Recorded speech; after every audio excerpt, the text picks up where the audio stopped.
that have a name? Podcast? Midlife crisis. Paddy Daddy. Midlife crisis. DADCAST? That's not bad, actually, yeah. DADCAST, Misadventures in Parenting. Brought to you by Cadbury Freddo Treasures. Discover the new Freddo Treasure Space Series with Cadbury Dairy Milk Buttons, one surprise toy in every chest. And you're very welcome along to this week's DADCAST. All the dads are here. Dave is here. Hello. That's where you say, oh, yeah, that's good, yeah, because the radio audience can't see you. Nathan, how are you? I'm all right. How are you? Whoa, was that slow and deliberate just to freak me out because the line might not be working? Adrian, how are you? I'm okay. How's it going? Very good. Dave, before we came on air there, Adrian's taking on the liquids. He's obviously feels he's in for a rocky 45 minutes. He's he's hydrating for what's to come. You were saying before we came on, Dave, that life is pretty good.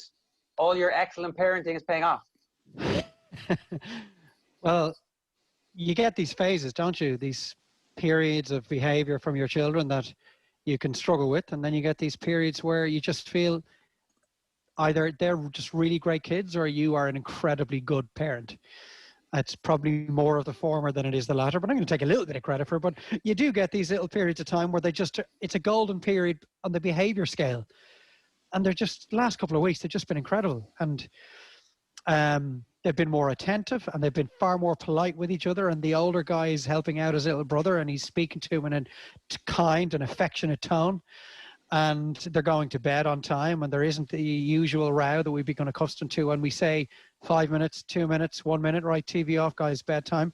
In fact, the older guy has taken to looking at me in the eye when I say, all right, buddy, let's go, gets up and turns off the TV himself. So we have this running joke whereby I'm so shocked I clearly feel that he's having a stroke or something. So I start shouting for a doctor. And if his mother is upstairs, I roar up the stairs, get an ambulance! Somebody phone for an ambulance! There's something gravely wrong here. So everyone thinks that's totes hilarious. And it's just a great time in the house at the moment because when the kids are in good form, everybody's in good form. And I'm fully aware, as conscious as anybody, that there is a limit to this. It's finite. So you have to enjoy every second of it. But right now, I've got the two best kids in the world. Come back to me tomorrow, might be different. But for the moment, speaking of the devil. Curse this. Get a doctor. Quick, we don't normally put you on mic, but just say hello to all the DADCAST listeners. Come on, don't lose your voice now. Just say hello to the DADCAST listeners. All you have to do is say hello. Well, you're no use to me, so off you go. As Dave loses the rag. That's monkey dance. So yeah, that's that. I think that was it. It was a nice positive note I wanted to begin this week's podcast on because there can be some negativity when we chat as a quartet, and we do tend to deliver the week's news, warts and all. Never. I had a new father who's recently had twins say he was put on to the DADCAST by one of our friends, some mutual acquaintance, and he was like, yeah, let's do 20 minutes of it. It was just too negative. I don't know which episode it was, but it was like, yeah, I'm not going back to that. Take your pick. Well, if you've only recently put him onto it, it's obviously one of the earlier ones. Because, yeah, there was some negativity. Remember, didn't we get a couple of emails saying so at the time? And somebody talking about where we were going wrong. There was an iTunes review that suggested that we should never be allowed to have parents. Yes. We're never allowed to have kids because we didn't deserve to have kids because we were too negative. I do. He must be at an interesting point if he's starting at the start in Dave's character arc. That time before he became like a really good parent. Well, how long are we doing this? 3 years. Okay, What? so No way. Can't be that long. 2, maybe 2. I think we're doing this 3 years. Yeah, it's years since did we I were have electric 2 children or 3 children when this started? You definitely had had 2. 2. There was you were already getting up the duff. Right. Well, then, yeah, must be nearly 3 years. Wow. Oh yeah, that'll be right. Yeah, my eldest is 4 in. Okay, hang on. I have the exact date. September 2018. It is exactly 2 years today. This is the 2nd anniversary, kids. Wow. Okay, so I had a 4-year-old and a 1-year-old. Is it any surprise? I was incredibly negative about life at the time.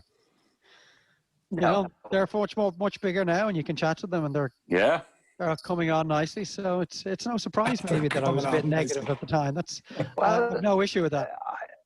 I agree with you. I think that there's definitely a turning point where you regain some semblance of you've done your 10,000 hours that they've been telescoped into like 50, and there's just a turning point where you're okay.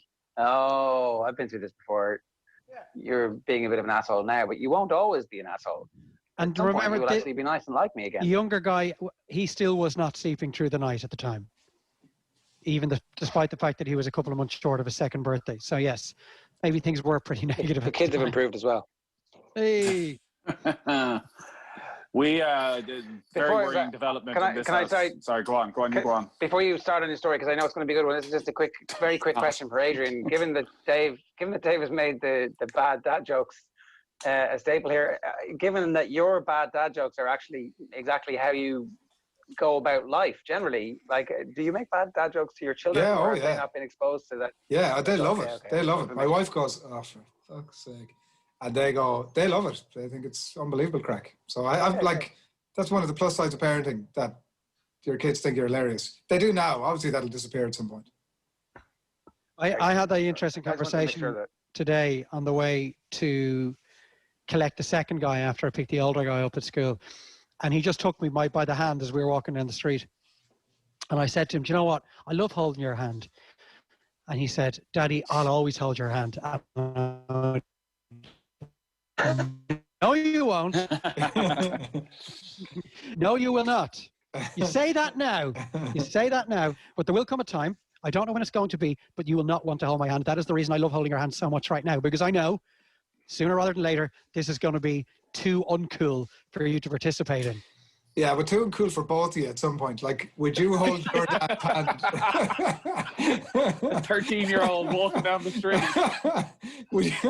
Would you hold your dad's hand? Maybe we've all come such like full circle on this now, but like, because we're of an age, but like when you were 25, you know what I mean? Well, I did, when we were having this discussion, I did have a picture in my mind of me walking down the street holding my father's hand today. Yeah. And it's a peculiar picture I had in my mind. It's gone full circle, though. You're holding his hand to make sure, he just doesn't wander off onto the middle of the road or something. True. Well, we're not quite at that stage yet, and hopefully not for a long time. But it was interesting that he seemed shocked by the prospect of a time coming whereby this was not something he wanted to do. Right. You actually had this, I thought this conversation was happening in your head. You actually no, just about an hour ago. Right. Yeah. And then maybe a little bit of realization set in, because I said, I honest to God, I think maybe we might get another year out of this, out of us holding hands together, walking down the street. And that's why I'm loving every second of it now. And he said, yeah, well, don't worry. I'll always give you hugs. So that was a nice way to end it. And I said, yeah, that's true, because I still give my dad hugs. Well, I did before, COVID-19 intervened. You're allowed, yeah. But so yeah, at least he there was some semblance of awareness that these days won't last forever. There is something beautiful about our generation having the confidence and like awareness to be able to interact with your kids in that way. And I'm not saying it's unique to our generation and that it didn't exist before, but certainly I was struck by listening to Harry Crosby, who was on with that show that I can't remember the name of it. Meaning of Life. That's the one last night, and he was talking about his dad and of that generation, and there was like that generation tend to have a lot of conversations about it's not a universal rule, but it does seem to have been much more common for that generation, where they would talk about particularly sons and their dads and how it wouldn't have been a particularly tactile relationship, or it's not that it wouldn't have been loving, but you'd be far less inclined, it seems, in that generation to be able to have open conversations or talk about crazy things like loving each other. And like, yeah, it definitely feels like it's a lovely thing, I think, for our generation, like to even with our own kids, and then also to be able to like drive. I've certainly found with that, certainly, and like maybe even definitely pre-having kids, but you can drive some of that dynamic with your own parents or with your own dad as well. Which I've found to be a lovely thing. I think we're very fortunate We're a very fortunate generation in some regards. I also am not sure if I'm not sure, like, does this thing go, like, just become cyclical to the point where the next generation then sort of go back a little bit the other way? I'm not sure, but it's a good time. The expectations have changed totally, though, because the expectations for that generation were to provide for your children, whereas the expectation now is to be part of your child's life, which is brilliant for us. Absolutely. Like, the thought of, and well, we've seen you can spend too much time at home, maybe over the last 6 months, but that you would just go to work at 8 o'clock in the morning and be back at 8 o'clock at night. And it was so close to saying something positive. As in, you yearn for those, you wish you were born in the 50s. Certainly, most certainly not. Certainly not. I'm just saying, you know, with COVID, we've all spent a lot of time at home. A lot of time at home. But yeah, no, I do think it is a brilliant thing that we get to, and like, I'm wondering for parents of older kids, like, when does it start to stop? My eldest lad is 8, and even still, I couldn't see him refusing a hug. Like, is it just one day, something, flick of a switch and they're gone? They don't want that? They're too cool for school? The thought of it being a switch flicking dynamic frightens me. Surely that can't be the process. Is it not an almost so what do you do when they become a gradual teenager? process? Like, do you say when they become, and not the holding hands? Well, I suppose that's a thing that's definitely coming. The holding hands is going to finish at some stage, and maybe it is just finished already for you. Oh, I feel Nice, no? I wouldn't, like, here, I don't need to hold his hands walking into school or anything. But the odd time, you would find he would still hold your hand.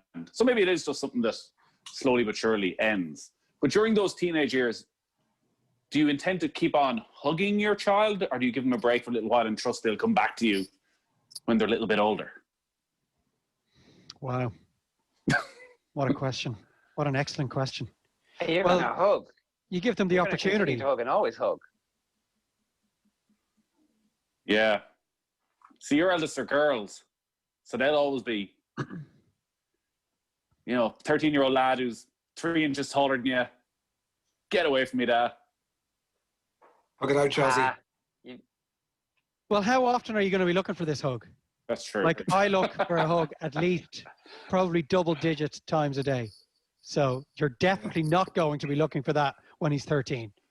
You need to pick your battles, pick your moments, and nail the one opportunity that you know is there for you, as opposed to making a balls of it the other 9 times. It also depends on what teenagers they become, doesn't it? Like, if they're off the rails, like Kevin and Perry style teenagers, you can probably forget about it. Whereas, like, I suppose they don't all go that direction. So it just depends, doesn't it? It's depressing. But you know it's coming, so you just have to deal with it. At least you've got years to prepare yourself for its eventuality. And it also makes you cherish the way things are now that bit more. We always do tend to talk about the teenage years, and I'm the furthest away than Holly is, so maybe I can very much long finger it, but as, like, all of our kids becoming Kevin and Perry. Like, we've never allowed any room on the podcast For the opposite. for the possibility that they might just be like an even-tempered teenager. But is there not the Kevin and Perry a little bit of that in every teenager? Is that not a gene that emerges as a teenager? I don't know. They've got to go through that. The rebellious years, and you are no longer cool and you're no longer relevant. You're just the person who opens the wallet every so often. And there is a time where you become almost as useless in the household as you felt you were during the first few weeks of their life. Yeah. That part of your fatherhood experience is probably cyclical. You go back to the very start. When your child was 0 to 20 weeks old, you were there to keep the house tidy, provide a little bit of cash every so often, shoulder to cry on.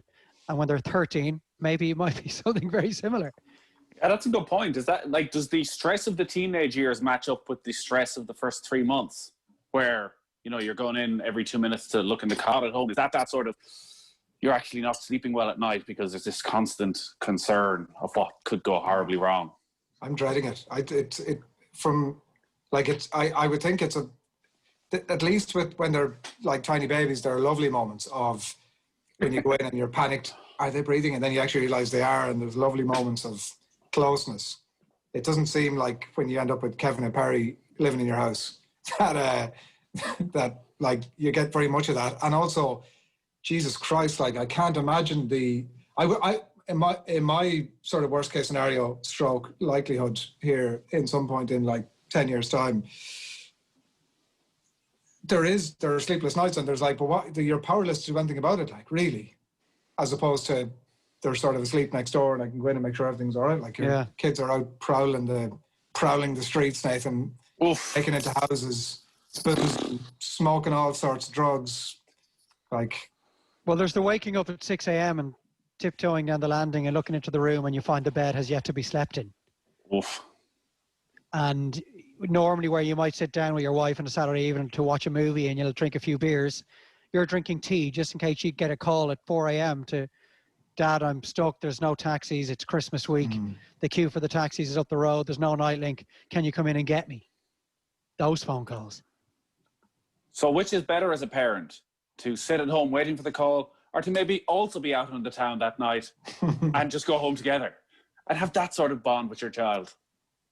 That'd be lovely, wouldn't it? That kind of collegiality where... Yeah. Like I mentioned before, remember that was, Jesus, ages ago now, about the guy I knew in college who had this unbelievable relationship with his dad, who was basically his best mate. That's the one I always hold up as, there's a possibility it could be that. Like, fuck all chance there could be that, obviously, but wouldn't it be lovely? And was his father very young when they had him? I have no idea. No idea, Dave. I presume so, yeah. I mean, I don't know about very young, but I suspected he wasn't an outlet. Because you're an outlet. Big time, definitely. No, you're 100% right, like, definitely. Like there's no way I'm going to be out of the town, my fella. I mean, I'm going to be in my late 50s. Well, the late 50s is young these days. Oh, yeah. Not young to an 18-year-old, though. A boozy outlet, definitely. I'm looking forward to that, being a boozy outlet. Okay, 24. Yeah, and I actually really mean that. Like, it's... 24. What age? Huh? Yeah.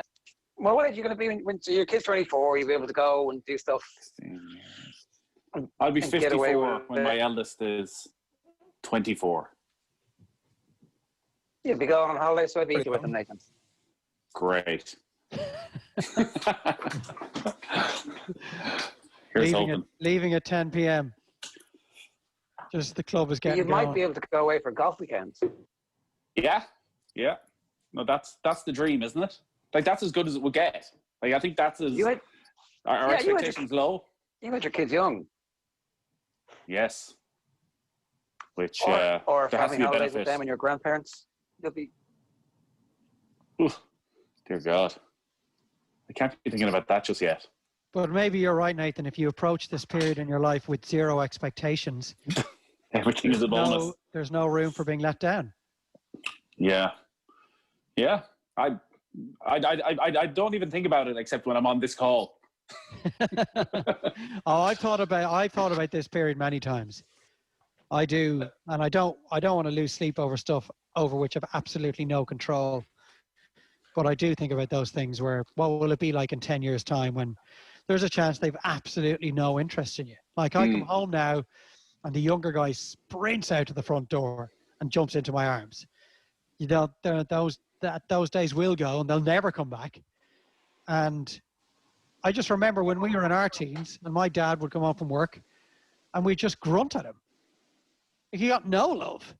And it's only now that we're approaching, well, a little bit down the road, but we're not a million miles from that period in our lives where I'm starting to consider his feelings at the time and understand. My work setup is a little different to what my dad's was, because he was gone all day and he'd come in wrecked, I'm sure, probably stressed.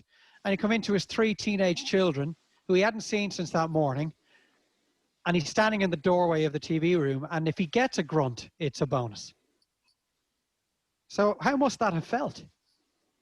Grange Hill, Dave, was it? What were you watching? Grange Hill. I don't know. We're probably, I I don't know what would have been on at 6 o'clock. Joe Maxey. I can't remember. But it can't have been great for him. I even at that age, I assume you look forward to seeing your children when you get home from work, and then they offer you nothing. Yeah, sitting up in your room listening to music for 4 hours. Yeah, although it would have to be on a tape deck. Listening to music. That's 3 what you hours want. and 55 minutes.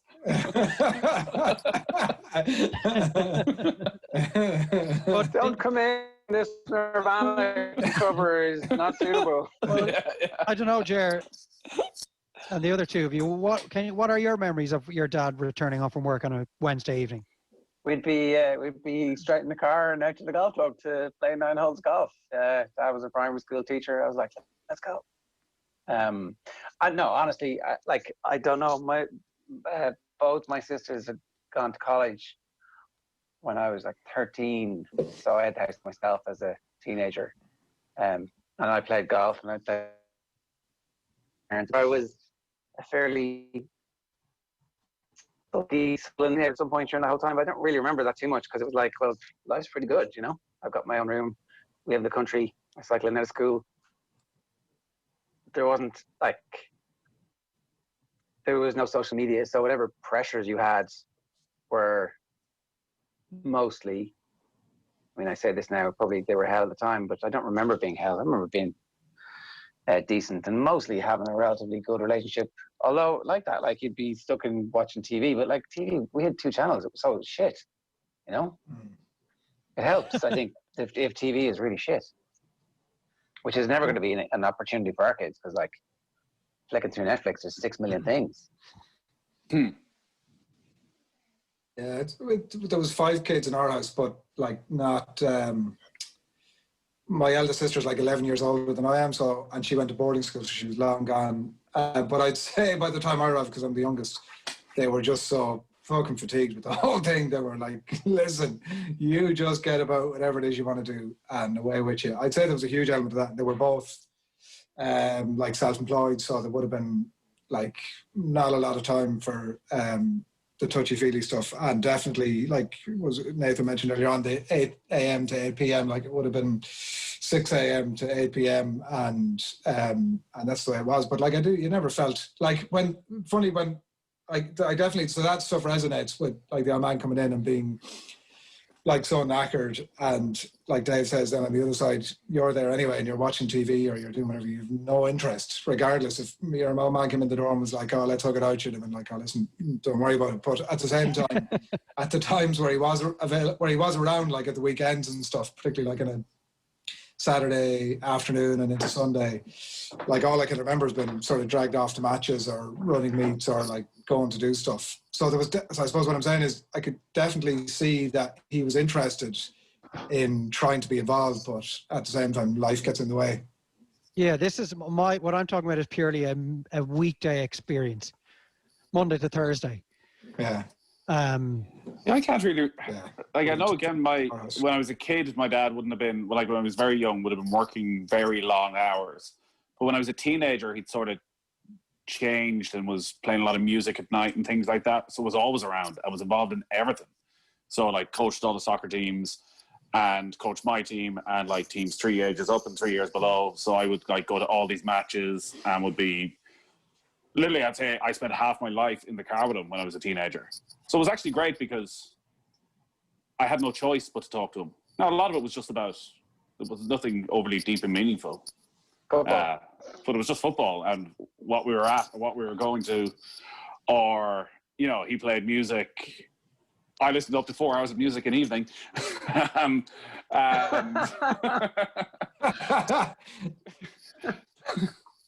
Sweating like Christy Moore while you're doing it.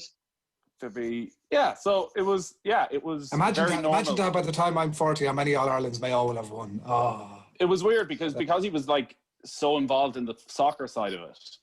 Like all my friends had a probably slightly different relationship than I had with their parents because they would have seen so much of him and he would have always been around to bring them to games and all of that. So he was always just kind of there, part of it. Whereas like when I think back, there's lots of my mates whose fathers I would never see you know, the odd time, if you were out in their house at night, you might run into them, but you just never see them. So it's hard to get. I can't imagine, maybe, will I have that sort of relationship with my kids? I'd like to think so. But it's a different thing now, living in the city compared to living in the country back then. Yeah. And was it Dave that said earlier? Oh, no, maybe you, whatever it was, like it just struck me there as you were chatting, like, would you ask your old man, like, do you regret doing all that stuff? But doing all which stuff? Like the work. Yeah. But what was the alternative? Exactly. There just wasn't one. Like, that was the Wasn't importance of fighting. Yeah. It was just the way it was just the way it was, and also that was just how parenting was done, wasn't it? You know, the dad wasn't there nearly as much. Like, we are in a really privileged position, particularly as journalists, because the hours are so they're not routine in comparison to a lot of jobs. So you can be here for much of the day and then maybe gone at night, and it's better to be gone at night, which is the case for me most often, because you're there for them during the day and Mammy just puts them to bed and you're there for them when they wake up the next morning. So they don't really miss you at all. If they're getting tucked in at 8 o'clock, there's very little for them to miss. So I often would have thought working at night isn't great because you're not there at bedtime, but being there during the day is much better. And it's great being able to bring them to school and pick them up. And I just said to the little fella on the way in this morning that going in on the scooters is one of the favorite parts of my day, because it's just such crack. The three of us pegging it down the street on this, well, they're on scooters. I'm trying to keep up with them and trying to prevent them from. Get yourself a scooter, Dave. Well, the problem is I tend to have to carry at least one of them back up the road as well. Yeah. So I'd only end up having to carry my own. But you're obviously trying to stop them scooting into onrushing traffic, which is also always on your mind. But it's great fun. It's a great part of the day. There will be a point in the very near future where they do not want to be walked and scooted into school, and they just want to walk themselves with their mates who they'll meet at the street corner, and there will be no role left for us in that. Another part of the day generally that you enjoy that's going to go. But on the positive side of it is that if you think it's not great right now, make sure you're enjoying it, not taking it for granted. Okay. I was wondering where the positive side was coming from, but we got there in the end. So we're doing mini leagues. They're back and everybody's up, and all the parents were masked this week, and it's all going very well. I'm kind of stood in between. So there's a 5-year-old this way and the 4-year-olds this way. I stood in the same place for too long, to the point where somebody came along and went, "Oh, you've got 2 kids. I mean, you know, we're always looking for volunteers." I was like, I fully intend to volunteer. I will, absolutely. I just need to make sure that they're both going to be reliable, so that when we arrive, I can go, off you go, and off you go. And while I was talking, the little one disappeared. Just disappeared. No. Like, literally, possibly put on somebody else's helmet. Like, not quite spontaneous combustion. X-Files disappeared, but I could no longer see him. Like, I'm sure it's fine. Was he part of the mini leagues? Was he training himself? Yeah, he'd run over, grand, and then I looked over and he was lying on the ground like he was sunbathing in the middle of it. I think people were running around him. People were running around him. He might have got stood on the head at one point. I was like, that's not great. Maybe I should go over, but parents around you, and it was like, parents around you murmuring, going, "Whose kid is that?" And you're like, "I don't know." No, it's too far away. No, luckily they couldn't notice. And eventually, anyway, I'm peering over the distance, and they're all wearing blue and white helmets. I'm like, that's not like, he wouldn't have just borrowed a helmet, would he? He might have, in which case I'm sure it'll be fine. Sure, where can he really go? And next thing, a woman comes over, holding him, going, and he was around the corner. Like, thanks very much. So I think I'm within my rights not to volunteer just yet. It's until I can actually trust them to do the activity that we're here to do. What's the volunteering about? And until he won't run off. Oh, coaching. So, like, this is the start of the Jose Mourinho career, Jared, that you're putting off. Am I the only one that believes that once I get into this coaching thing that I could be headed down a whole new route? It'll become Oh a yeah, vocation no, career. it's the dream. That's why I do co-manage my son's under 8s team. We only had one match, and then my old tradition. And then lockdown. We went down to Kildare, Ger, played Selbridge, who are somehow in the Dublin League because clearly it's obviously pretty much in Dublin. Showed them a thing or two, and then the whole thing was postponed for 3 weeks, which is massively disappointing. But we have, because I manage the youngest lads team, and then the eldest lad is only a year older, and they play at the same time. But I don't go near his team because I just annoy him when I'm around. So the younger lad is mad keen to have me involved, whereas the older lad just starts messing if I'm watching him. So it's worked out quite well. So he just goes off and does his own thing. And I say, well done, I spotted you from afar, doing brilliantly. But absolutely, part of me is thinking, I wonder if we were to quickly move up through the ranks, like under 10, under 12, and we start doing a few coaching badges. Maybe we could take it to another level. Where does it end? When you say we, you mean the royal we? No, there's 3 of us. There's myself and 2 of the other parents who manage the under 8s. But the other time we were talking about this, like, it's great. It's a very small club, and there's like 14 of them at the moment. They're like, oh, wouldn't it be brilliant if we're like 14 or 15, there's still like 10 of them together, still playing. It'd just be class, moving slightly up all the time. Like the Lisbon Lions. Yeah, exactly. All local boys. Yeah. Who's your League of Ireland club then that you'll be the manager of / owner of? Don't know. There's any amount of them in Dublin, isn't there? Shamrock Rovers is my local one. I presume the likelihood here is, Nathan, that there'll be some scouts down looking at the kids playing and they'll spot you and they'll say, woof. I'd imagine. Like, I didn't see this guy on the sideline. He's the brains of the operation. Nowadays, when Nathan goes to his room to listen to music for 4 hours, he's actually daydreaming about getting spotted on the sidelines by. For 3 hours, I'm leaving the house on a Sunday morning. My wife's like, "Why are you wearing a suit?" It's like, well, match day. Somebody's got to look the business. You're the kind of lad who used to wear a suit on cup final day playing championship manager. Championship manager, yeah, absolutely. Yeah. We had an unfortunate episode a couple of weeks ago whereby I was coaching, but he wasn't there. I felt like a bit of an imposter for the hour. It was just one of those days, fortunately, where, the mood didn't take him. But all the kids of that age group are there playing, and I'm coaching and running the drills. But I didn't actually have a child on the pitch. Wow, is this GAA? Yeah. Right, that's good commitment on your part. Yeah, well, I felt. Or was it punishment? No, no, I was hoping that once we got there, my minds might have been changed, but that wasn't the case. But so we came with you and just watched. Yeah, right. But then I think every kid's like this. It just depends what side of the bed they got out on. The following week, he was flying through it and absolutely loved it. You just have to roll with the weeks that aren't so great and then enjoy the ones that are good. But it did give me a quick insight into what it would be like to actually coach a team of which you have no connection to it in terms of the players. And I didn't really like it. You weren't being paid, Dave. No, well, at what stage do you think you're going to be paid, Nathan? 5 weeks, 6 weeks. Yeah. But I will. If I can, I will coach the team. Yes. How well, I don't know, and I don't really know where to begin with it. But if I have the time, I'll definitely be one of those parents that are, sending the text and arranging the transport and speaking to the referees and all that really enjoyable stuff.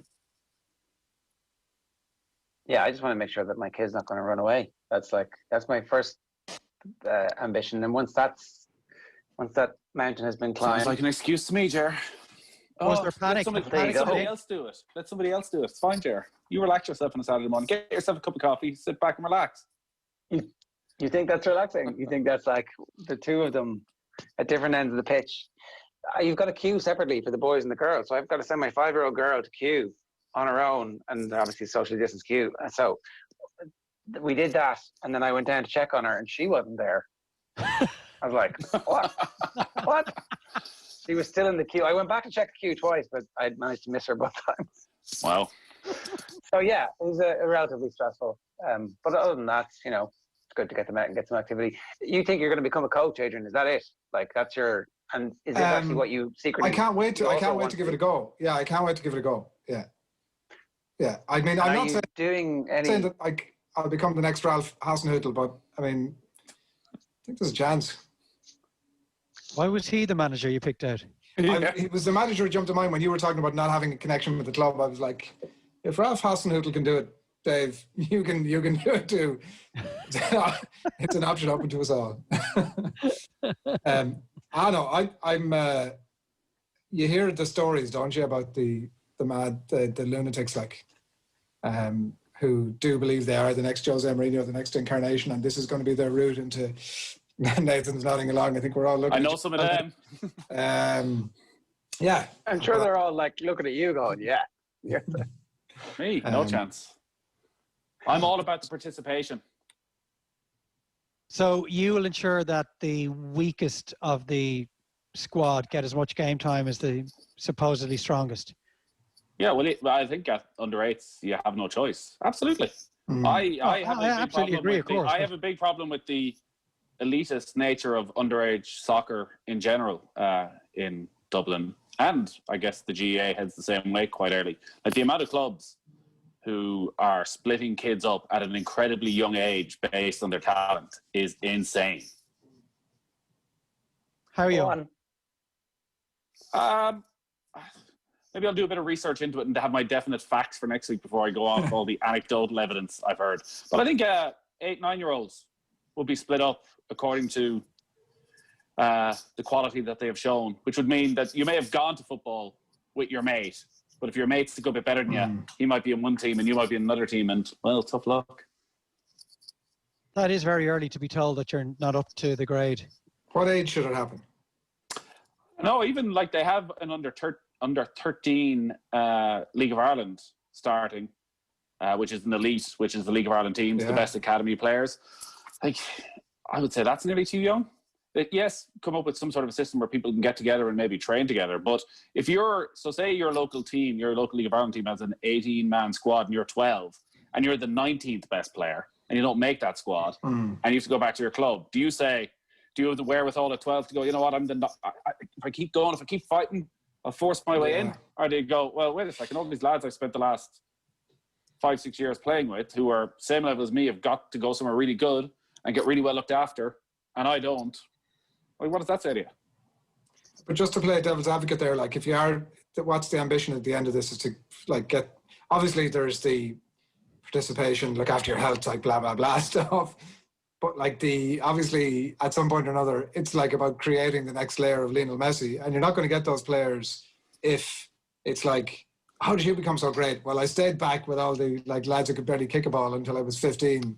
And then I got hothoused for a couple of years. Like, there's obviously a point at which you need to, like, if you're trying to, I don't know, it depends on what the end goal is. Like, if you're talking about an under 13 League of Ireland, there's clearly only one objective at that. Well, what is the end goal? Like, that is probably something we don't talk about a huge amount because we are all about the elite level on when we're discussing football and where is the next, Robbie Keane or Damien Duff, and what can we do, whatever it takes to create that player, rather than, well, how many kids are still playing football at 16 compared to started when they're 8, and why is there such a drop-off, and what are the reasons, and is this going to increase the drop-off by having this level of elitism at a very young age? Like, 12, 13 seems insane. Now, for anyone listening who's not from Ireland, there's a whole other insane system whereby there is no under 14 league. So you go back again to your local club at under 14. What's the rationale? That I don't think they can afford basically to have one right now at every level, and that brings all sorts of complications. And certain clubs don't want the players coming back. If you've gone off to your League of Ireland club for under 13, they don't want you back when you're an under 14 because they've got other players there. So it's all a bit mad. But my main thing is, and I probably wouldn't, not everyone would agree, like, they're under 8 at the moment, so everyone has to get pretty much the same amount of game time. And there is, like, already looking at the under 8s we have, like, you would get enormous satisfaction from watching the quiet lads get a little bit more confident over the space of 4 or 5 weeks and just getting better and better. So there's no reason in 3 years why they, can't be as good as anybody else if you give them the time. How do you know how to coach? I don't. There's obviously So what do you coaching do? How courses, do you so set up a which we're going to session? be, look at stuff online, keep it fairly basic. What do they enjoy doing? Try and just keep it as fun as possible. Not have all just games. As many footballs you can get, so they're all getting as much time with the football. But basically, at the moment, just looking online. Now, there are courses, and which we're going to be doing over the coming weeks and months, that will sort of advise you on the best way of actual drills and things like that. But I think at that stage, again, at 8, I'm sure by the time to get 10, 11, you need to be up in it a little bit, but you just want to be having a bit of crack. I want to come back the next week. Yeah, we were chatting about this on Saturday. The drills mean people are standing around. The games, at least the small sided games where it's like 3 or 4 side, they're always chasing the ball and they're always kind of a function to it. And they're always picking up skills. Well, I think that's been the big change, though, in coaching over the last few years, is that it's more small-sided games than everybody line up and you'll take a shot after the 10 guys in front of you take a shot and they go back again. So actually, people have the equipment. But I give a bit of a hand down in the GA club as well on a Saturday, and it's like, I don't know how you find the hurling side of it. It's just like, oh my God, like these 7-year-olds are teaching me how to play hurling. So for that, I just stay out of the way. I can do more harm than good. What about you, Dave? Are you you said you're putting out cones and doing sessions? Yeah, I wouldn't come up with the drills, but once the drills are in place, that you would run them then. And sometimes Nathan's right. There is a balance between the shortened games and the 3 or 4 players aside games and the drills. I mean, for the drills, they need to be in small groups so that whatever the actual exercise is, it's being done 3 or 4 times a minute. And you don't have kids, particularly at the age I'm talking about, 5 and 6. If they get 30 seconds at the back of a line and they're standing beside their friend, you've lost them. Totally gone. That's when the wrestling starts. It's when the pushing and messing and jocking and rolling and God knows what else starts.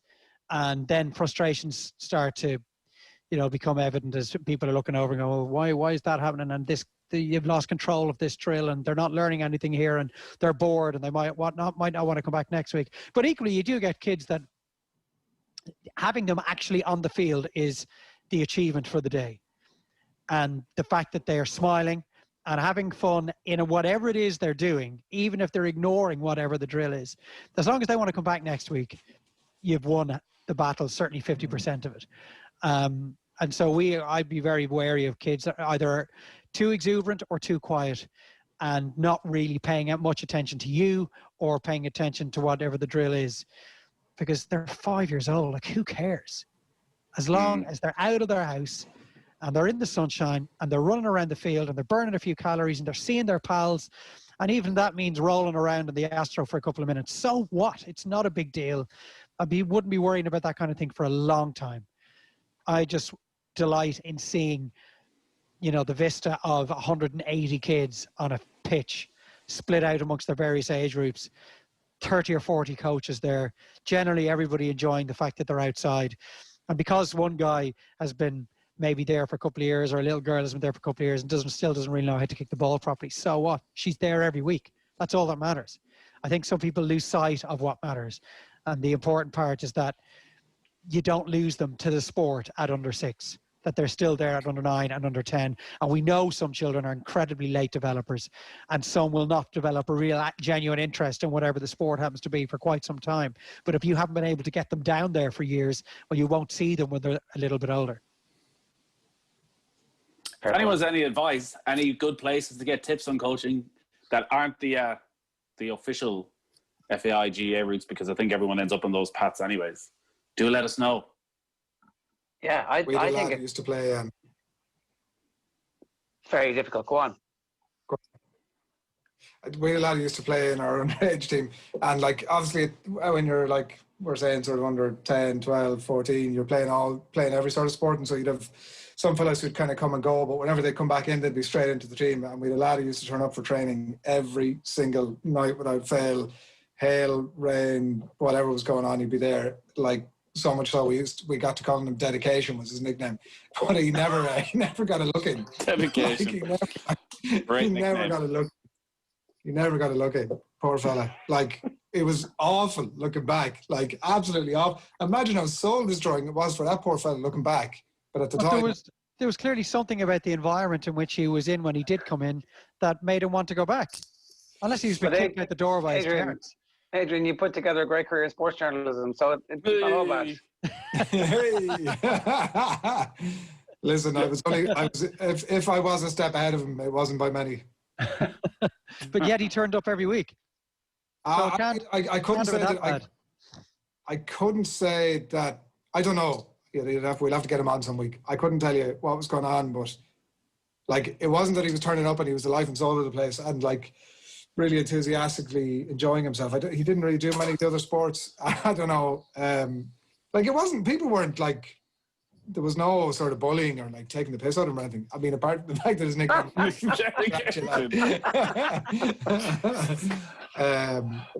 But what it hurt, like, Jesus, it was an awful time.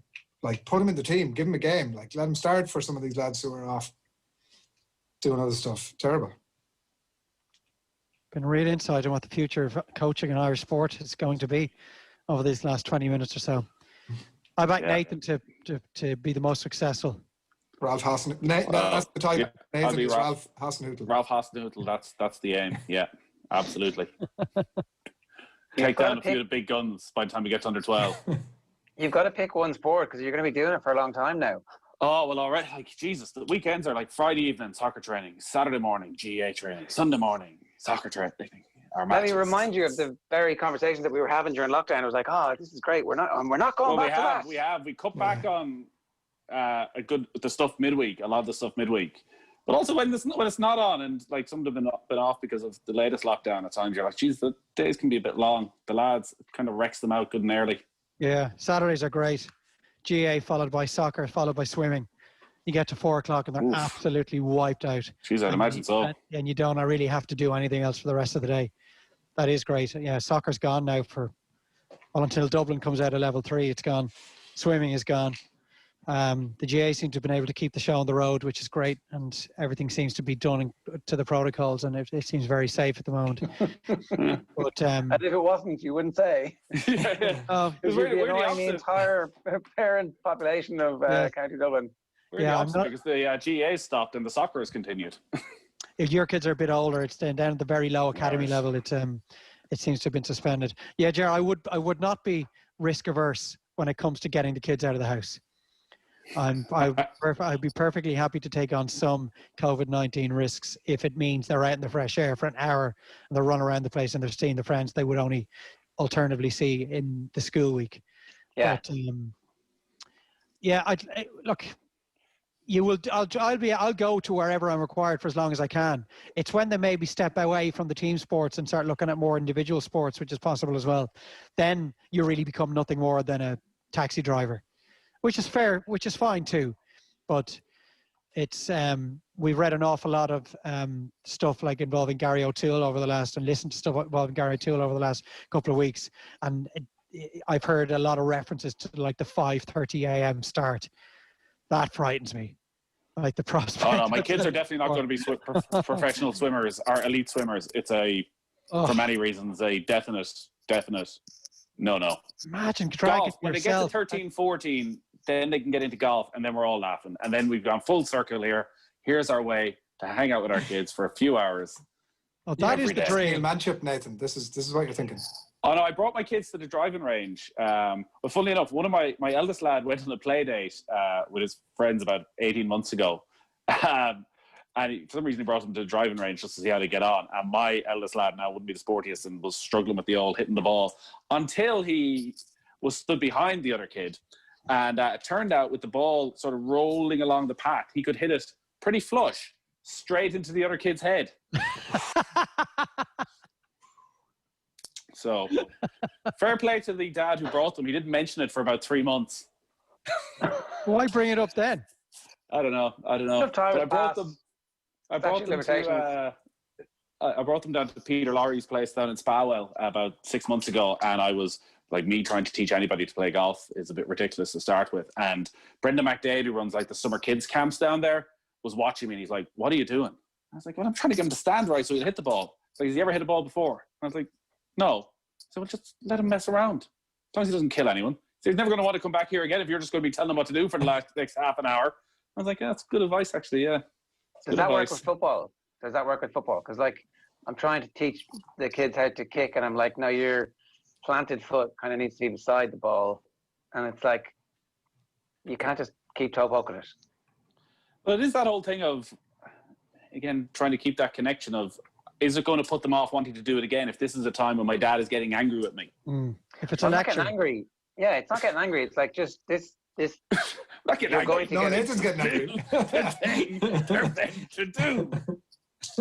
You're going to enjoy it better if you can do it. Yeah.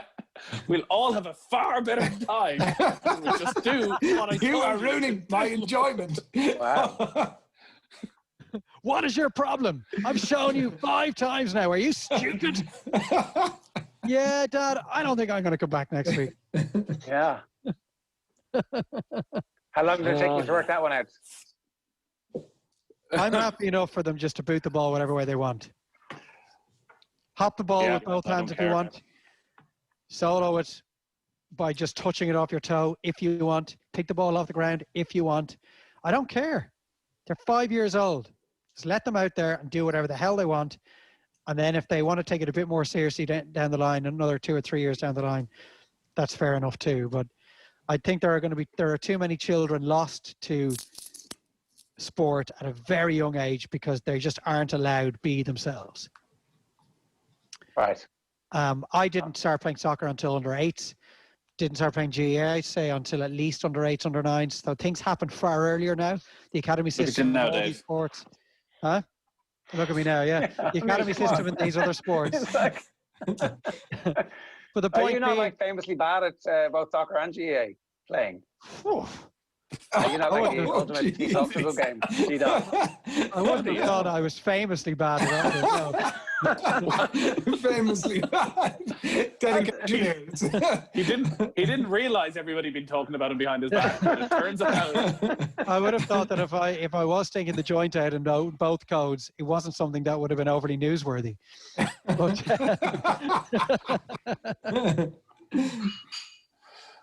but anyway, right. anyway, I have to go. I've just Okay. just been given the look by the person who's actually on duty in the house today, and I need to go. Okay, on that note, my thanks to all the dads, to Dave, to Nathan, to Adrian. As ever, if you want to get involved in the conversation, you can email us dadcast@offtheball.com. And of course, a reminder that every episode of Dadcast these days is brought to you in association with the new Cadbury's Freddo Treasures. These are something that we highly recommend. Cadbury's Freddo Treasures are treat-wise, only 76 calories. I thought that's the one thing you're not meant to do. What? Did we get today? We still never got the old hamper of free Freddos into the office, or did somebody eat them all? Jer, the only person who's in there. Well, no, it wasn't me. Discover the new Freddo Treasures of the Space series with Cadbury Dairy Milk buttons and one surprise toy in every chest. And stay tuned to our social channels because we've been giving away vouchers courtesy of our friends at Cadbury's for the Freddo Treasures in the new Space series. We'll see you next